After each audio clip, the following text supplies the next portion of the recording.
주시는 하나님의 말씀은 마태복음 4장 23절에서 5장 2절까지 말씀입니다.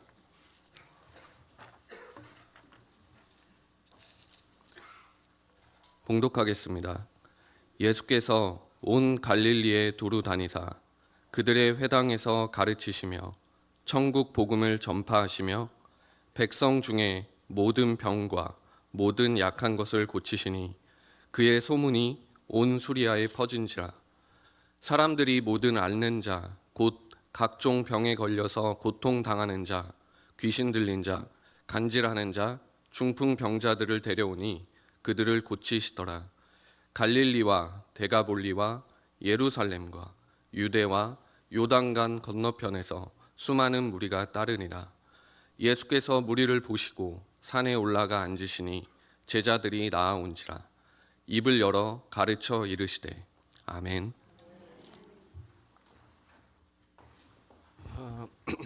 오늘 귀한 찬양과 또 기도와 말씀 봉독에 감사를 드립니다. 140년 전 우리나라에 복음이 전해질 수 있었던 것은 늘 그 복음의 발자취를 따라가다 보면 하나님의 손길 말고는 설명할 수 없는 일들이 많이 있습니다.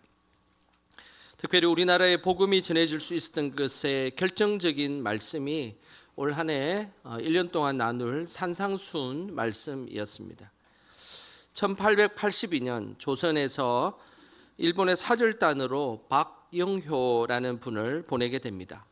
그는 우리의 역사책에도 기록되어 있는 이야기입니다. 그때에 이 박영호 사절단을 통해서 같이 갔던 수행 비스가 있었는데 우리 기독교의 유명한 이수정이라는 사람입니다. 이수정은 일본에 있는 동안 쓰다센이라는 하나님 잘 믿는 일본 사람을 만나게 됩니다. 그때 하나님을 잘 믿고 있었던 일본의 쓰다센이 이수정에게 이런 이야기를 했습니다. 공자의 빛은 호롱불과 같아서 방암만 비추는 빛이라면 예수의 말씀은 온 세상을 밝힐 수 있는 태양과 같다라는 이야기를 했습니다. 이수정은 지금까지 공자의 가르침과 그것이 자신의 삶이 가장 중요하다고 생각을 했는데 어느 순간에 예수라는 사람이 이야기하고 그 말씀이 온 세상을 비추는 태양과 같다라는 이야기를 듣고 약간의 충격과 함께 호기심이 생기기 시작했습니다. 그때 쓰다생의 집에는 한자로 쓰여진 성경이 그 액자에 있었는데 그 속에는 중국어로 쓰여져 있는 산상수훈 말씀이 그 액자에 있었습니다. 이수정은 산상수훈 말씀이 너무나 큰 울림이 되었습니다. 그래서 그 자리에서 예수님을 영접하고 믿게 되었습니다. 그때 쓰다센 집에서 본 중국어 산상수훈 말씀 액자가 지금 도쿄 국립박물관에 전시되어 있습니다. 그 사진을 제가 준비를 했는데요. 이렇습니다. 그때에 이수정이 본 그 중국어로 되어 있는 산상수훈, 우리는 사실은 봐도 잘 모르지만 지금 저희 액자가 도쿄 박물관에 아직도 보관이 되어 있습니다. 이 산상수훈 말씀 때문에 이수정은 예수님을 믿게 되었고 더 많은 말씀이 쓰여진 중국어 마가복음까지 읽게 되었습니다. 그러면서 말씀을 읽으니까 너무 감명이 되어서 이 중국어 마가복음을 한국어로 번역을 해야 되겠다라는 결심이 생겼던 것입니다. 그래서 그때가 1885년 2월이었습니다. 그 후 때마침 번역한 마가복음을 그해 1885년 4월에 장로교 최초의 선교사인 언더우드 선교사님이 일본을 거쳐서 한국에 들어올 때에 그 성경을 발견하게 된 겁니다. 얼마나 놀랐겠습니까? 한국에 선교하러 태평양을 건너서 오는 길에 잠시 일본에 들렸는데 한국어로 번역된 성경이 그곳에 존재하고 있다는 것 너무나 놀라운 일이지 않겠습니까? 그래서 그가 언더우드 선교사님은 마가복음 한글 성경을 들고 인천 제물포 항구에 도착하게 되었습니다. 그때 언더우드 선교사님이 한국에 들고 온 우리나라 최초의 한글 번역 마가복음 성경 사진은 이런 모양입니다. 중국어에 번역되어 있던 그 성경이 이제 한국어로 번역이 되었고, 그 번역된 글을 1985년 4월 5일에 언더우드가 인천 제물포에 이것을 들고 왔다는 것입니다. 사실은 이것은 세계 선교 역사에 아주 유래를 찾아볼 수 없는 이야기입니다. 왜냐하면 선교사님들이 대부분 현지에 들어가서 모국어를 익히고 성경이 번역되는 것이 순서인데, 벌써 우리 한국은 성경이 먼저 번역되고 선교사님이 들어왔기 때문입니다. 저는 이 이야기를 특별 새벽 기도 시간에 몇 번 걸쳐서 이야기를 했는데 아마 참석하신 분들은 기억이 나실 것입니다. 우리나라는 다른 어떤 나라보다 말씀의 반석 위에 세워진 그런 나라입니다. 특별히 기독교가 시작될 그 무렵은 하나님의 말씀을 기반으로 세워졌기 때문에 우리는 늘 말씀에 기반된 우리 한국 교계다라는 것을 잊지 않아야 합니다. 이런 그 하나님의 섭리들을 보면 정말로 인간이 이야기할 수 없는 하나님의 귀한 손길임에 틀림없습니다. 우리나라가 말씀의 반석 위에 우리 기독교가 세워지고 그리고 또 하나님 앞에 영광을 돌렸던 것처럼 우리 영광교회도 올 한 해 말씀의 반석 위에 우리 교회도 든든히 세워지기를 주님의 이름으로 축복합니다. 마태복음 5장부터 나오는 산상수훈의 말씀은 사실은 4장 23절부터 시작합니다. 먼저 마태복음 4장 23절 말씀 우리 같이 함께 읽어보겠습니다. 예수께서 온 갈릴리에 두루 다니사 그들의 회당에서 가르치시며 천국 복음을 전파하시며 백성 중에 모든 병과 모든 약한 것을 고치시니. 어디서 많이 본 말씀인 것 같지 않습니까? 여기에 적혀 있는 말씀입니다. 그죠? 여기에 적혀 있는 말씀은 9장 35절이지만 오늘 읽은 본문은 4장 23절 말씀입니다. 똑같은 말씀입니다. 예수님은 온 갈릴리 지역을 다니시며 예수님의 3대 사역을 감당하셨습니다. 예수님의 3대 사역이 무엇입니까? 가르치는 사역, 전파하는 사역, 치유하는 사역입니다. 예수님께서 갈릴리 지역에 다니면서 오늘날 교회와 같은 회당에서 말씀을 가르치셨습니다. 그리고 천국 복음을 전파하셨습니다. 그뿐만 아니라 백성들 중에 병에 걸려 있는 사람들을 모든 그 병을 고쳐 주셨습니다. 이런 3대 사역을 감당하자 주변 지역에 소문이 나기 시작했습니다. 그 소문난 모습이 24절에 나옵니다. 우리 24절 같이 함께 읽어보겠습니다. 그의 소문이 온 수리아에 퍼진지라 사람들이 모든 앓는 자 곧 각종 병에 걸려서 고통당하는 자, 귀신 들린 자, 간질하는 자, 중풍병자들을 데려오니 그들을 고치시더라. 예수님이 3대 사역을 감당하자 그 소문이 수리아 지역까지 퍼졌다라고 성경은 말씀하고 있습니다. 이 수리아 지역은 그 이스라엘의 북쪽에 있는 이방 땅을 의미합니다.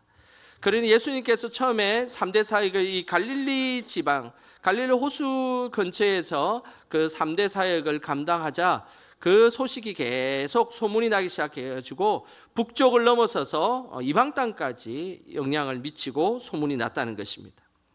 우리 영광교회도 예수님의 3대 사역을 감당할 때에 우리 지역과 동대문과 그리고 세계 열방까지 우리 교회가 소문나기를 주님의 이름으로 축복합니다. 예수님을 만나기 위해 온갖 병에 걸린 사람들이 찾아왔습니다. 그리고 고침을 받았습니다. 그러면서 북쪽 지역뿐만 아니라 더 많은 곳에 소문이 났습니다. 그 소문난 모습이 그 다음 절 25절에 나옵니다. 우리 25절 같이 함께 읽어보겠습니다. 갈릴리와 데가볼리와 예루살렘과 유대와 요단강 건너편에서 수많은 무리가 따르니라. 예수님의 사역이 소문난 이 갈릴리, 예루살렘, 유대, 요단강 건너편, 이 말은 이스라엘의 전 지역에 소문났다는 의미입니다. 그리고 데가볼리는 그 작은 10개의 소도시가 형성되어 있는 이방 땅을 의미합니다. 그것은 뭘 의미하겠습니까? 예수님께서 가르치는 사역, 전파하는 사역, 그리고 치유 사역을 감당하자 처음에는 갈릴리 지역에 소문이 났다가 그 소문이 북쪽으로 올라가서 소문이 났는데 나중에는 이스라엘 전역과 이스라엘 주변의 이방 땅까지 확장되어서 소문이 났다라고 말씀하고 있는 것입니다. 그런데 문제는 예수님께서 원하시는 사람들은 수많은 무리들이 아니었습니다. 그러면 예수님께서 어떤 사람을 원하셨을까요? 그 내용이 마태복음 오늘 5장 1절에 나옵니다. 5장 1절 같이 함께 읽어보겠습니다.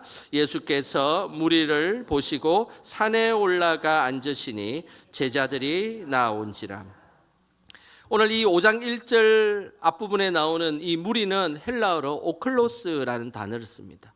오클로스는 군중, 대중 이런 뜻이고 그들은 호기심과 필요에 의해서 모인 무리들을 의미합니다.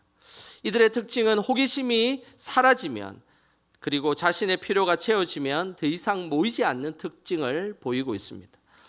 그래서 오클로스에 해당되는 무리는 예수님이 어떤 분인지 어떤 기적을 펼치는지 호기심에 따라갔다가 그 모습을 보고 직접 목격하게 되면 그냥 사라지는 존재들입니다. 또한 병에 걸린 이들은 자신의 병이 낫게 되면 자신의 필요가 채워졌기 때문에 예수님을 따르지 않고 그냥 집으로 돌아가 버리는 그런 존재들, 그게 오클로스 무리라는 존재들입니다. 예수님이 원하시는 사람은 무리가 아니라 제자였습니다. 제자는 헬라어로 마데테스라는 단어를 씁니다. 마데테스는 지속적으로 스승에게 배우고 그리고 순종하고 따르는 사람을 의미합니다. 예수님께서 지금 기대하고 있는 사람은 이렇게 호기심과 필요에 따라서 채워지면 금방 사라지는 이런 무리들이 아니라 지속적으로 하나님 나라에 대해서 배우려고 하는 제자들을 필요로 했던 것입니다. 무리와 제자들을 이제 자연스럽게 구분하기 위해서 예수님은 산으로 올라가셨습니다. 예수님께서는 너는 무리니까 이곳에 오지 마. 그리고 너는 제자이니까 이곳에 와도 된다라고 구분 짓지는 않았습니다. 자연스럽게 무리가 있는 곳에서 산으로 올라가면서 무리들은 이제 호기심이 사라지고 자신의 욕구가 채워졌던 사람들은 알아서 집으로 다 돌아가게 되고 정말로 예수님의 말씀을 듣고 싶은 사람들이 산을 올라와서 이제 예수님의 제자처럼 그곳에 머물러 있었던 것입니다. 이들은 자발적으로 올라와서 제자의 삶을 살기를 원했던 것입니다. 그래서 예수님은 일부러 산 위에 올라가신 것입니다. 이스라엘에서 산이라는 것은 하나님을 만나는 구별된 장소입니다. 모세는 호렙산에서 하나님을 만났습니다. 40년 동안 광야에서 미디안 목자로 살았던 모세는 어느 날 갑자기 하나님께서 찾아오셨습니다. 모세야, 모세야. 모세는 하나님의 부르심에 응답하며 하나님의 산 호렙산에 서 있었습니다. 그때에 하나님은 그 장소, 모세가 서 있는 그 장소, 그 산의 장소가 거룩한 땅이다라고 말씀하셨습니다. 출애굽기 3장 5절 말씀 우리 같이 함께 읽어보겠습니다. 하나님이 이르시되 이리로 가까이 오지 말라. 내가 선 곳은 거룩한 땅이니 내 발에서 신을 벗으라. 산에서 부르시는 하나님은 모세에게 신발을 벗으라라고 말씀하셨습니다. 왜냐하면 그곳은 거룩한 땅이기 때문입니다. 하나님은 미디안 광야에서 육체적 노동만 하고 살았던 모세에게 이제는 이스라엘의 영적인 지도자로 부르셨습니다. 성경에서 산은 바로 육체적인 삶을 내려놓고 영적인 삶으로 나아가는 장소입니다. 그래서 이스라엘 사람들은 늘 산을 보면 그곳은 하나님을 만나는 영적 교제의 장소로 여겼던 것입니다. 예수님은 육체적인 질병만 치료되면 모든 것이 다 해결된 것이라고 생각하는 무리들을 바라보시며 산으로 올라가셨던 것입니다. 그러면서 예수님께서는 산에 올라가셔서 육체적인 문제뿐만 아니라 영적인 하나님 나라를 듣고 싶었던 제자들만 골라서 이제 이 하나님의 귀한 말씀을 선포하셨던 것입니다. 우리도 예수님을 믿는 목적이 육체적인 문제만 해결되고 나의 필요만 채우는 것이 목적이라면 그것은 제자의 삶이 아닙니다. 그런 신앙은 금방 교회를 떠나게 되어 있습니다. 그냥 나의 육체적인 필요를 채우고 내가 하고 싶은 것 하기 위해서 만약에 교회 오는 사람들은 금방 그냥 교회를 떠나버리는 사람으로 되게 되어 있습니다. 하지만 진정으로 하나님만을 바라보고 진정한 예배를 바라보는 그 사람은 하나님 앞에 예배의 자리를 떠나지 않는다라는 것입니다. 140년 전 우리나라에 복음이 들어오고 초창기 선교사님들이 활동했던 시절에는 우리가 잘 모르는 많은 믿음의 간증들이 있습니다. 전라북도 익산 두동마을에 있었던 일입니다.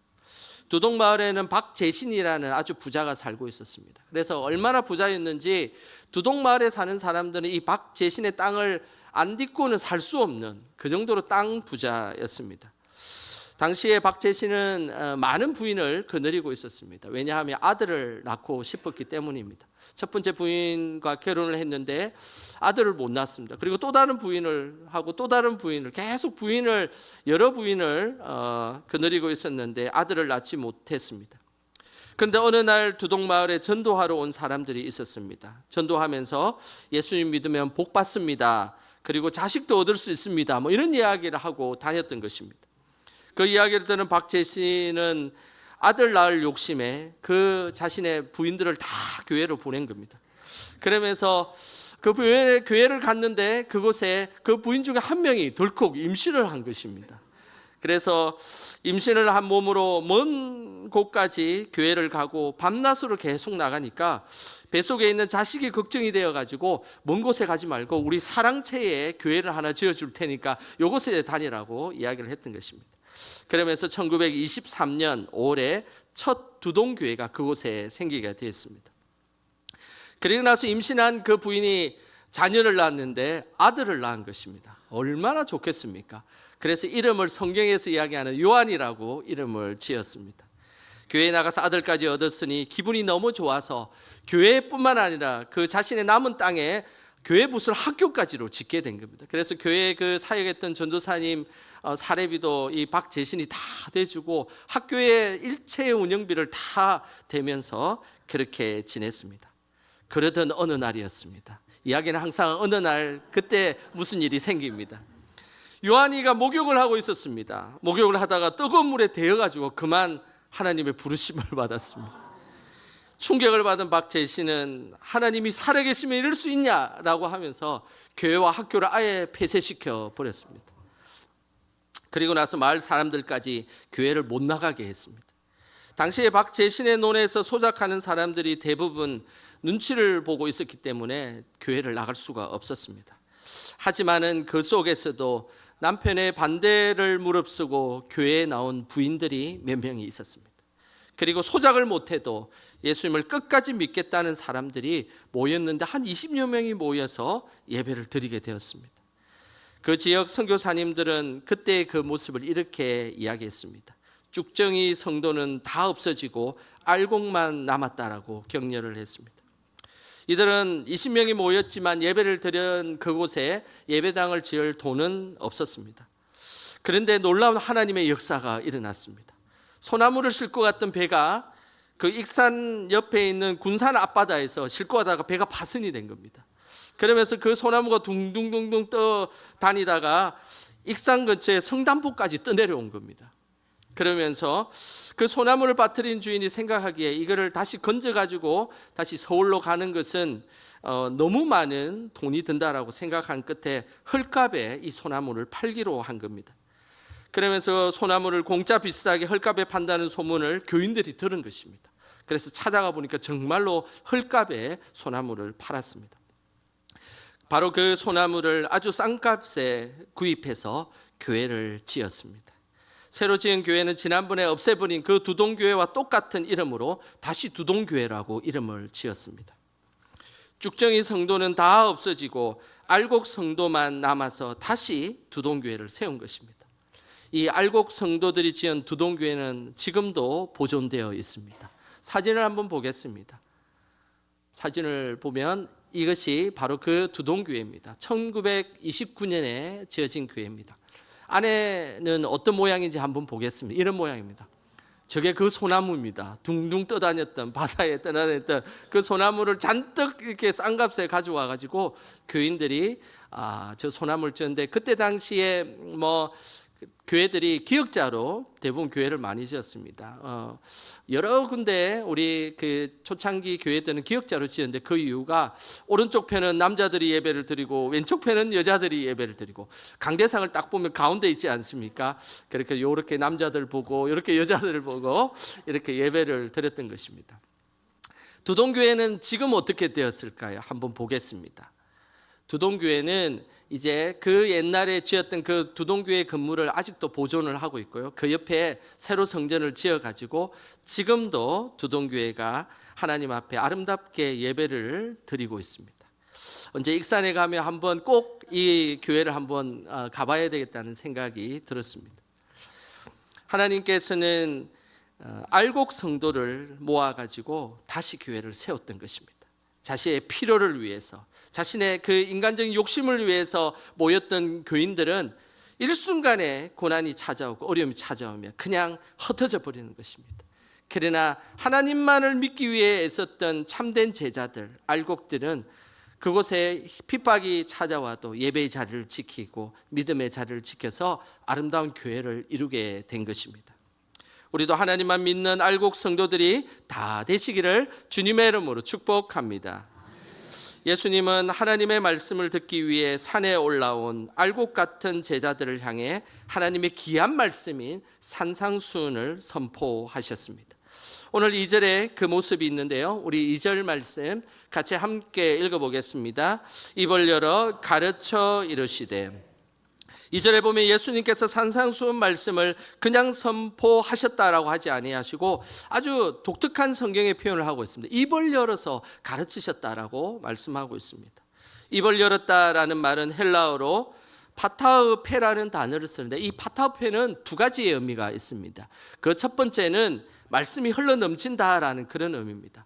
우리가 성령이 충만할 때 그 충만은 그냥 가득 차 있는 것이 아니라 흘러 넘친다는 표현인데, 그와 동일하게 입을 열었다라는 이 표현은 정말 말씀이 예수님 안에 충만하여서 흘러 넘치도록 말씀을 선포하고 가르쳤다라는 그런 의미입니다.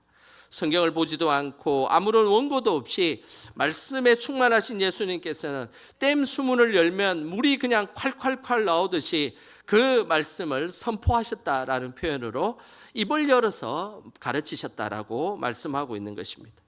입을 열어라는 또 다른 의미가 있습니다. 그래서 말씀을 듣는 자의 태도를 의미합니다. 우리가 말을 할 때 자신의 입을 볼 수가 있습니까? 못 보지 않습니까? 오히려 말을 듣는 사람이 그 사람의 입을 봅니다. 그래서 입을 열었다라는 이 표현은 말씀을 듣는 사람이 말씀을 들을 수 있는 그런 은혜를 가지고 있고, 그리고 말씀을 들을 만한 자세를 가지고 있는지가 아주 중요한 표현입니다. 산상수훈 말씀을 전하기 전에 예수님께서는 무리를 부르지 아니하시고 제자를 부르셨습니다. 그 이유는 아무리 산상수훈의 귀한 말씀을 해도 그것을 들을 귀가 없고 그것을 온전히 받아들일 그런 마음이 없다면 그 사람은 온전히 말씀을 전해도 이해할 수 없기 때문입니다. 마태복음 13장에 보면 하나님의 말씀을 받아들이지 못하는 믿음과 하나님의 말씀을 잘 받아들이는 사람의 모습이 비교되어 있습니다. 먼저 하나님의 말씀을 받아들이지 못하는 믿음은 길가에 떨어진 믿음, 돌짝밭에 떨어진 믿음, 가시 덩굴에 떨어진 믿음입니다. 길가에 떨어진 믿음은 말씀이 금방 사라진 사람입니다. 우리 교회 본당문을 열고 나가자마자 내가 오늘 주일 설교를 뭘 들었지라고 생각하는 사람, 갑자기 두동교회만 기억이 나는 사람, 이런 사람은 길가에 떨어진 그런 사람입니다. 그리고 또한 말씀이 돌밭에 떨어진 사람은 조금은 싹이 나긴 하지만 해가 뜨면 금방 없어지는 사람입니다. 말씀에 은혜를 받고 말씀을 기억하지만 조그만 상처가 되고 어려운 일이 생기면 금방 말씀이 사라지는 사람입니다. 그뿐만 아니라 말씀이 가시밭에 떨어진 믿음은 늘 걱정과 근심으로 인해서 말씀이 좀 잘하려고 하는데 가시에 찔려서 걱정과 근심의 가시로 인해서 말씀이 잘하지 못하고 그냥 그 상태로 머물러서 있는 사람을 의미합니다. 올 한 해 우리는 하나님 앞에서 길가와 돌밭과 가시밭과 같은 이런 믿음이 되지 않기를 주님의 이름으로 소망합니다. 이런 믿음을 가진 사람들은 산상수훈의 말씀을 들어도 전혀 삶이 변화되지 않습니다. 하지만 말씀이 잘 자라는 믿음이 있습니다. 마태복음 13장 8절에 이렇게 말씀하고 있습니다. 읽어보겠습니다. 좋은 땅에 뿌려졌다는 것은 말씀을 듣고 깨닫는 자니 결실하여 어떤 것은 100배, 어떤 것은 60배, 어떤 것은 30배가 되느니라 하시더라. 말씀이 잘 자라는 믿음은 좋은 땅에 그 말씀의 씨앗이 떨어진 것입니다. 좋은 땅이라는 것은 오늘 성경에 말씀을 듣고 깨닫는 자입니다. 말씀을 잘 듣는다는 것은 주의 깊게 말씀을 경청하는 것입니다. 세상 사람들의 이야기들 그런 것에는 잘 기울이다가 하나님 말씀에 경청하지 못한다면 우리는 아직 주의 깊게 말씀을 잘 듣는 사람이 아닙니다. 우리는 늘 세상적인 생각에 또 사로잡혀서 예배를 드리고 그리고 앉아있지만은 자꾸만 잡생각이 나는 사람은 우리가 하나님 앞에 말씀을 잘 듣지 못하는 사람입니다. 또한 말씀을 잘 듣고 깨닫는 자, 그 깨닫는 자는 하나님의 말씀을 온전히 기억하고 실천하는 사람입니다. 말씀을 내 마음판에 새겨서 그 말씀 하나라도 붙들고 내가 살기 위해 애를 쓰는 사람, 그 사람이 바로 말씀을 듣고 깨닫는 자의 모습입니다. 하나님은 오늘도 우리가 무리가 아닌 제자로 부르셨습니다. 또한 산상수훈이라는 말씀의 산에 우리를 초대하셔서 입을 열어서 말씀하십니다. 그때에 산상수훈 말씀이 우리의 좋은 밭에 떨어져서 올 한 해는 우리의 믿음이 30배, 60배, 100배의 결실을 맺어 올 연말이 되어서는 내가 이만큼 믿음이 자랐노라라고 고백하는 우리 영광의 모든 성도들 되시기를 주님의 이름으로 축원합니다. 이 시간 우리 찬양하며 기도하는 시간 갖겠습니다. 우리에겐 소원이 하나 있네. 찬양하겠습니다.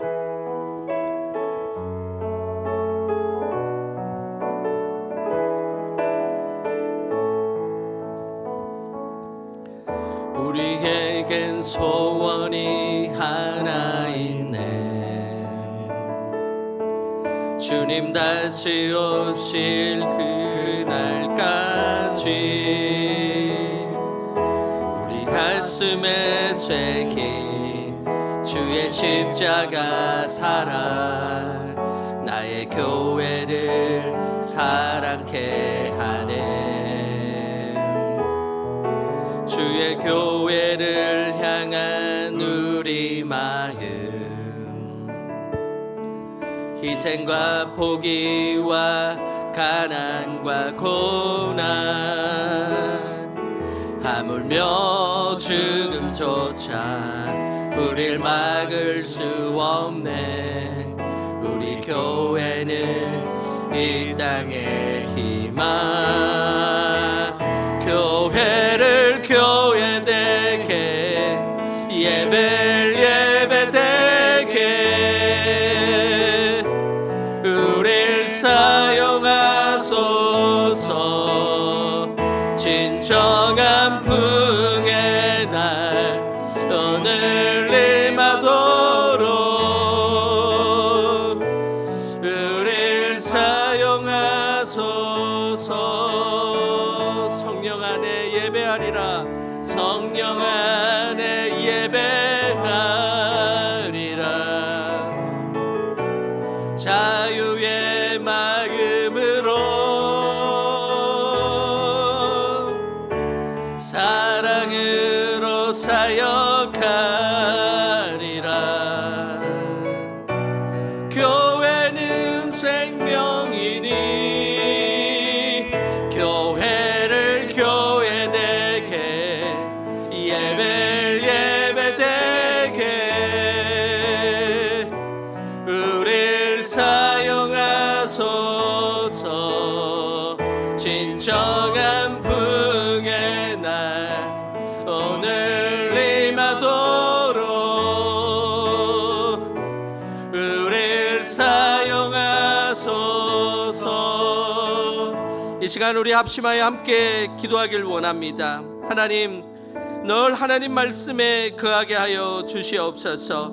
하나님 말씀이 우리 안에 하나님 좋은 땅에 심겨지게 하여 주시옵소서. 올 한 해는 하나님의 말씀이 하나님 더 크게 성장하는 우리가 되게 하여 주시고 늘 성령 안에서 말씀 붙들고 살아가는 한 해가 되게 하여 주시옵소서.